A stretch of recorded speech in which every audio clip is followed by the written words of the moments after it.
A lot of guys ask me to go through this fitness thread with fitness tips that Andrew Tate wrote on his Twitter, just to see if it makes sense, if it's bullshit, whatever. So before we start the video, why should you listen to me? So first of all, I am an experienced bodybuilder and coach. I went from a lazy gaming dork till a pretty well-built guy in a handful of years. I have also been competing on stage here at the World Championship in Manchester, and before that, I got a second place in the Danish Championship, which was my very first show ever. So I clearly have some experience and knowledge in this field, so let's get into the video. So first of all, what are my thoughts on Andrew Tate? Am I a hater? Am I a fanboy? As you can see over here, I am actually following him on Twitter because I think he has a lot of good points, a lot of good viewpoints. I like to grab information from as many parts of the world as possible to gather my own thoughts and views. I have seen other people make videos like this, going through this, where they have just been either like hating on him or been completely just dick riding and just agreeing with everything.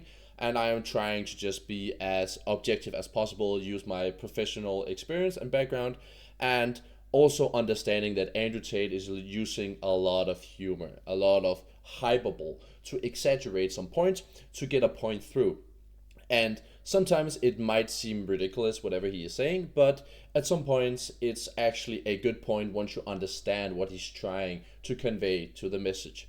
So let's go through it. Let's see here. So first we have the disclaimer.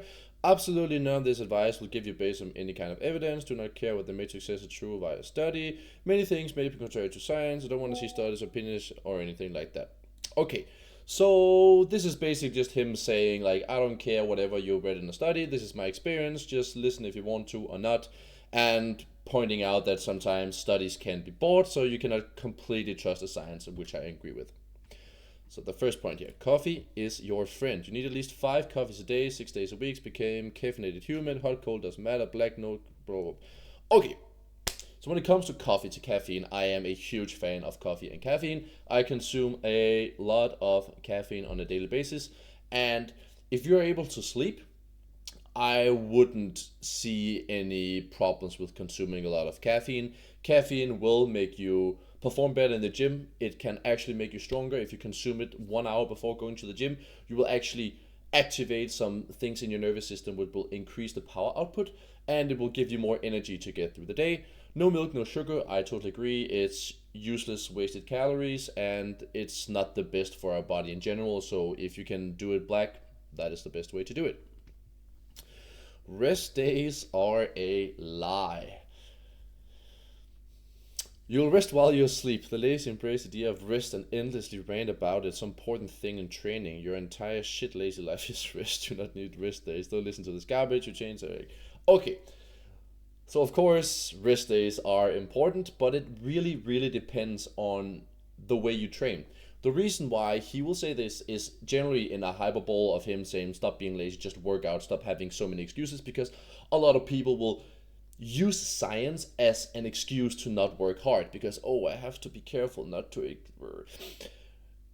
If you train like a bodybuilder or a powerlifter where you lift very heavy weights which are very taxing on your nervous system, you definitely need rest days.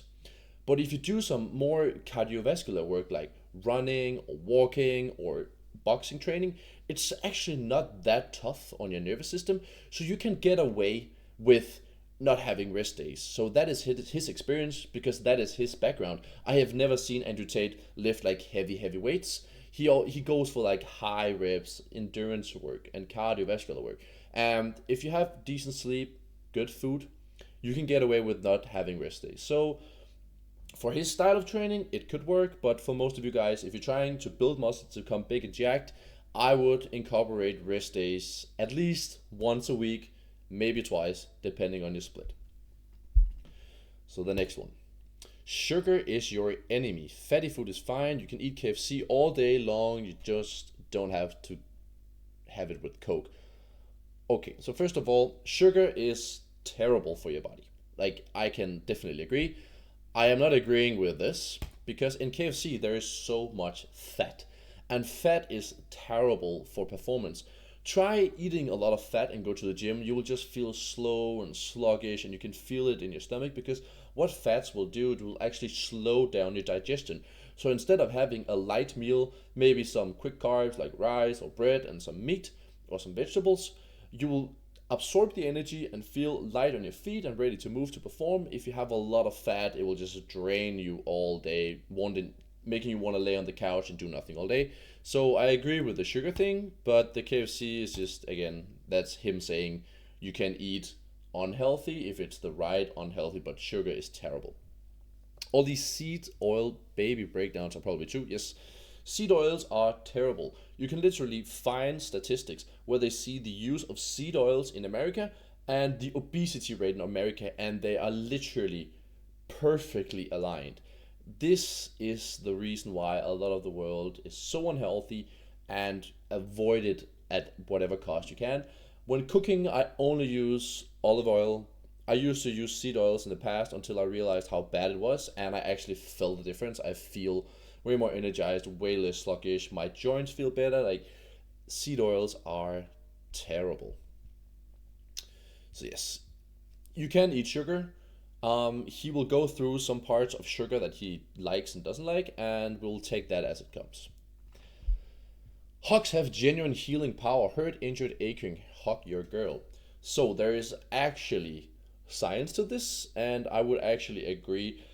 It's not that it's some magical thing. Once you have touch, physical touch with a human body, you feel relaxed, you feel this lovely feeling.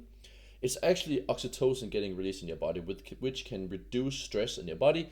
And once you're a stressed individual, you will actually feel worse. You will feel more pain. You will feel more stress. We've all tried to be like very tense and anxious. Getting like a tattoo feels way worse. Being out in the cold feels way worse. Sitting in a sauna feels way worse. Sitting in an ice tub feels way worse. But when you're completely relaxed, like, you're not ticklish. You don't feel pain the same way. You don't really care about those stressing situations because you are calm. So there's actually a benefit to being more relaxed, being more stress-free in life. And hugs, especially if it's a woman or a person you adore and love, that can increase this oxytocin that you will perceive. Okay, you can eat absolutely anything you want, as much as you want, but only for 1 hour a day. I usually do 7 p.m., go to bed full, rested, and such a thing, hungry, poor baby. Okay, so here he's just basically talking about, oh, you're hungry, cry about it. So, this is actually true. If you only eat one time a day, and for only an hour a day, it's very difficult to eat enough food to actually gain weight. So a lot of people use these fasting periods throughout the day where they like fast for 18 hours and then they eat and they magically lose weight. The reason they lose weight is because their window of consuming food is so small that it's very difficult for them to consume enough calories to actually gain weight or keep weight, so they will automatically lose weight. It's not that fasting does something miraculous and suddenly you will burn off fat. Like, that is some stupid myth that I might actually go crazy if I hear that once again. So if you actually can go through the day and not eat, it can be good. It can also be very positive for your productivity. We all have this feeling of actually being kind of awake, we are sharp, we're doing work, then we eat a massive meal and we get tired. It's because when you actually have to digest food, you need to put a lot of your energy into your stomach to digest food, especially if it's very fat or it has like a lot of sugars. So your body will actually take a lot of its resources and energy and put it into your stomach instead of the rest of your body. That's why you feel tired, you want to take a nap, you want to sleep. And if you have a lot of carbs, it can lead to brain fog. So what I say is that if you actually want to eat throughout the day and you want to stay sharp, just try and avoid carbs in the beginning of the day. Just have like fats and protein. I usually go for eggs and bacon and stuff like that. And then I just take my carbs around my workouts because it's very important to get carbs for performance from training.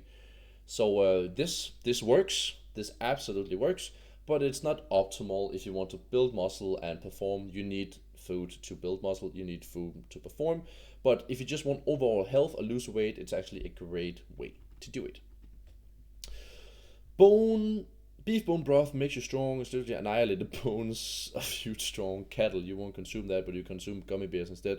You wonder why a woman doesn't love you. So basically, there's nothing magical about bone broth. It's basically just water and protein. It is very healthy. It's very good.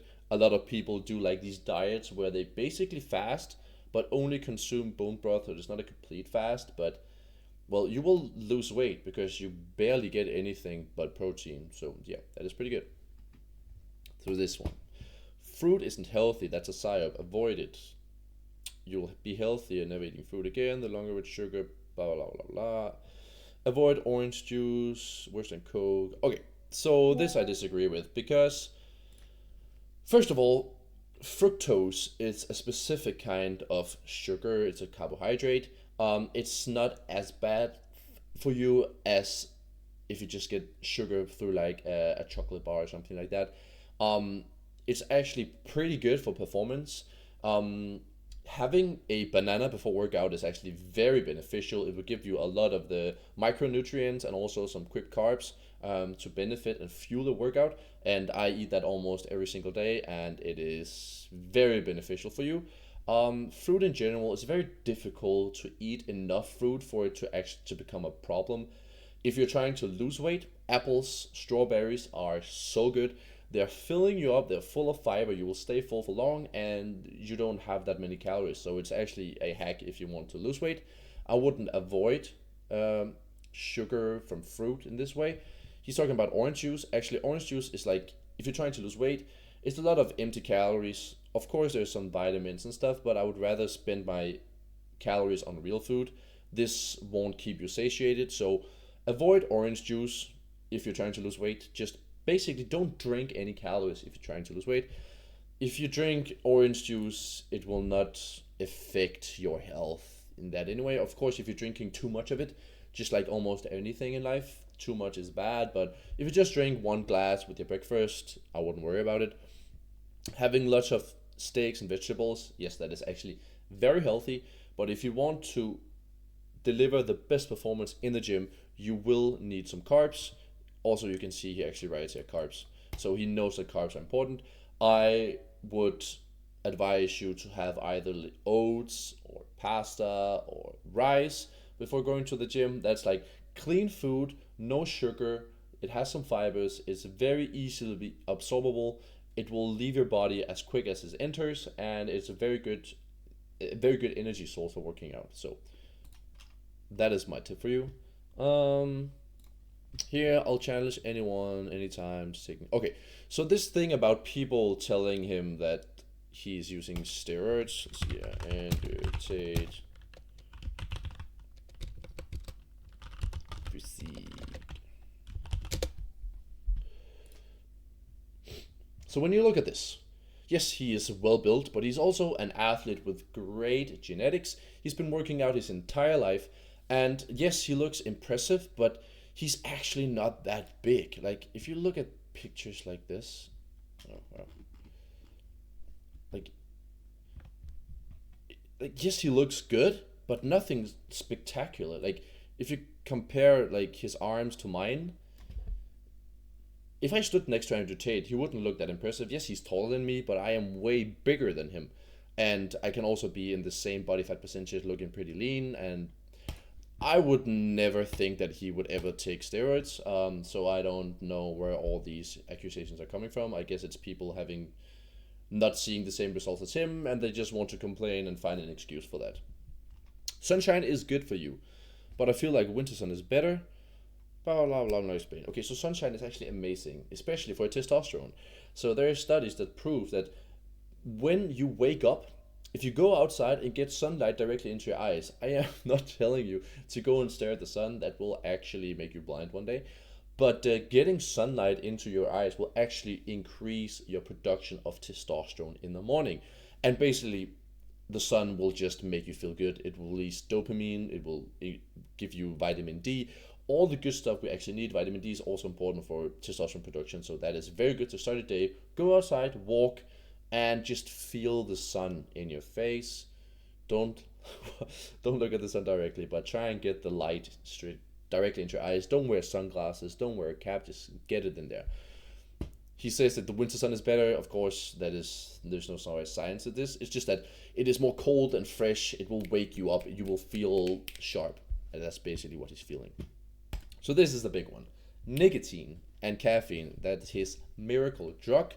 He says that the unhealthy part of nicotine is the delivery vehicle, which is smoking, and that is actually true. The smoking is terrible. That is what will ruin your lungs, ruin your body. The nicotine in itself, it is very addicting, but it actually has some health benefits. There are some studies that will prove that it increases testosterone, and some people have tried having nicotine with like a gum or like a plaster or something like that before workout to increase testosterone. There haven't been enough evidence to actually prove it.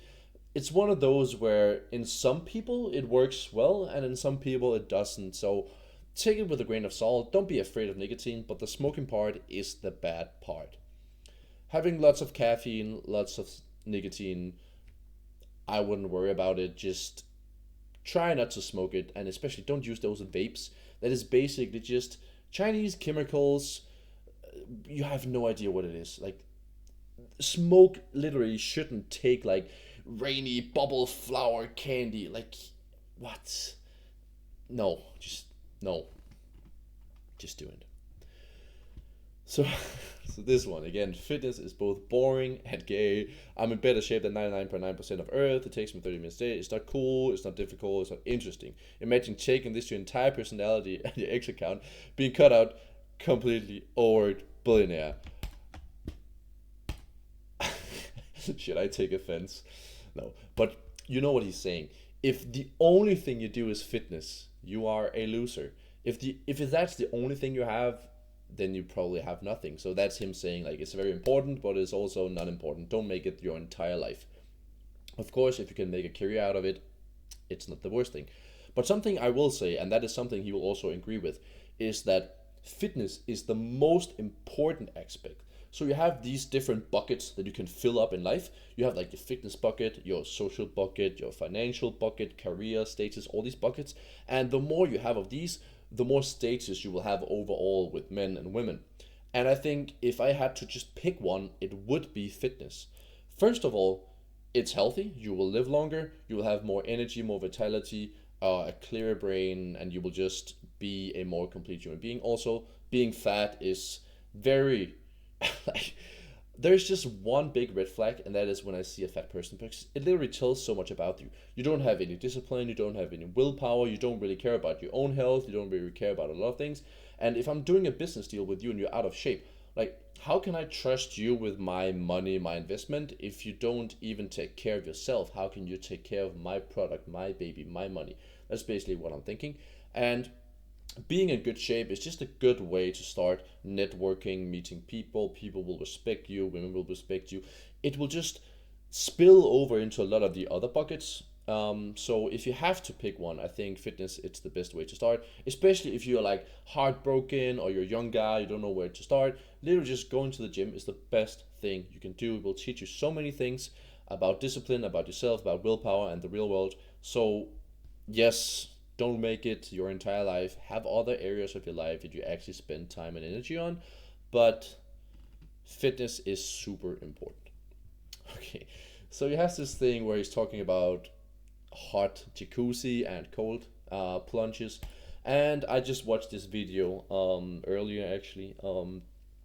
It's basically hyperbole again because there are lots of benefits to cold showers, but his thing is that people use it as cope. There's so many people who read studies, do things just to avoid other things, and he's basically just trying to convey the point that don't use cold bath as you being this tough guy who can handle the world, deal with difficult situation if you're not able to step in the ring. That's basically him saying like, don't use this cope to try and be somebody you're not. Yes, cold baths are terrible. Nobody really wants to go in a cold tub, but it's a challenge and you complete it and you feel good, you get dopamine, but it's not actually doing anything in the real world. That's what I get out of it. So that's basically one of his comedial hyperbolic points. Now, carrot cake cigar, like this basically just shows that his point before about sugar is a little bit of comedic sense, is hyperbole to get the point across, because yes, sugar is terrible for you, but he will also consume sugar here and there. Like it's not gonna kill you just to get some sugar here and there. Just don't make it a part of your diet. Don't eat it every day. Try and get it once you feel like you deserve it. Go do something difficult, then reward yourself with some sugar if that is what you want. So conclusive evidence that health advisories on X is bullshit, completely natural, blah blah blah blah. Okay, so this is basically the point that I was trying to get across before, is that people will spend so much time reading studies, listening to YouTubers, finding evidence, listening to this guy, this guru, this him, and they will not do anything about it. This is basically him saying, like, don't go too deep into the sciencey part. Yes, research, become smarter, listen to other points of view. If one guy is saying something that is very different to what you believe or what you have been taught, just listen and try and absorb their point of view and make something out of it. Maybe you'll learn a thing or two, you never know. Because if we never open our ears to new ideas, we would never evolve as a species. The way we train in the gym today is definitely not the same as they train in the way they worked out like 1,000 years ago. It's because we keep learning over time. But sometimes it can be kind of getting in the way that you are too focused on being perfect. That's something we see in the fitness industry actually right now. So there's so many science guys focusing on like perfect technique, no cheat reps, no like not using any momentum to move the weights, and then there are the old school guys who don't really care about it. They'll just lift heavy weights, slang, bang, and that's how they're having fun. And yes, if you become too strict, if you focus on all these small things, it won't make a big change in the long run. Focus on having fun, doing things you actually enjoy. Like, don't try and min-max everything. Trying to find the fun part, find the exercise you actually like, find a cardio routine you actually like. If you like running, do that. If you like kickboxing, do that. If you like walking, do that. Don't do something just because somebody told you that it was way better than some other kind of exercise. So that is basically the point he's trying to get through, that this is just me living my life. Whatever I have tried, I can see it worked. And that is basically what you have to get out of this. Endless smoking of caffeine is very important because it makes you anxious and super annoyed. This ideal state of mind for men to get things done and action. So this one I actually love. So again, it's hyperbole. It's not that endless smoking of caffeine is super important. It will change your life. But being comfortable is the worst thing you can be as a man if you want to improve. Being comfortable is when you end up in a relationship with a woman you actually don't really like, with a job you actually hate, with friends and family who don't really support you, but you tolerate them, and you can escape reality playing video games, watching Netflix. You don't have to confront the reality of you being suffering. So it's actually good to be anxious, to be annoyed. The best progress I have ever seen in my life has been in these periods of my life where I just hated my situation. Like, either I got dumped by a girlfriend, I realized that I was wasting my life, I realized that there were things I wanted that I didn't have, and that anger, that furious energy, that fire inside you, you can either deal with it by sitting down, crying, or use this as fuel, as momentum to get shit done. When I turned from a complete untrained nerd like this, I just broke up with my ex, who I had been with for 7 years, lived with her for almost 4. You can also see like that is his wardrobe behind me. We just broke up, and I just realized that I was a complete fuck up. I had wasted my life, I had wasted a chance with a very good girl, and now I had to change my shit. And you can see the power of determination. Just a handful of years later, I'm literally stepping on stage at the World Championship for natural bodybuilders. So this basically shows that it is never too late. You can still turn your life around. You can find a lot of tips, you can follow it. And if you want to actually build as much muscle as possible, you shouldn't follow all of Tate's advice. Most of his advice is, as a person who's been working out throughout his entire years, like if you actually watch his pictures, his physique didn't really change the last 10 years. It's basically just him staying in shape. If you actually want to build muscle faster and improve your physique the fastest way possible, you should actually start listening to some of my other videos. I will create a lot of videos about how to actually make the perfect amount of gains in the shortest amount of time. I'm currently in a bulk preparing for the next time I will step on stage, maybe at the European Championships. And I am on a severe bulking journey right now, and I will take you through that and give you all my experience and the things I've learned throughout time. So if you liked the video, if you got some value out of it, let me know in the comments down below. Please like the video, because the algorithm is terrible once you just start a first channel. It's about time that I just kick myself in the ass and put my effort into creating this online brand, creating videos to help you guys. I love helping people everywhere around the world. I've been doing it for many years with my coaching, both as a physical fitness coach, but also in the circle where I've been coaching guys from everywhere around the world. So please comment down below if there is something you want me to cover. If you just have anything, some feedback, or you just enjoyed the video, please let me know in the comments down below. Subscribe to the channel to show the algorithm that this was good content and you want more of this. And it's also a good way to show me that you actually enjoy the content I'm making for you. So thank you so much for watching. Have a great day.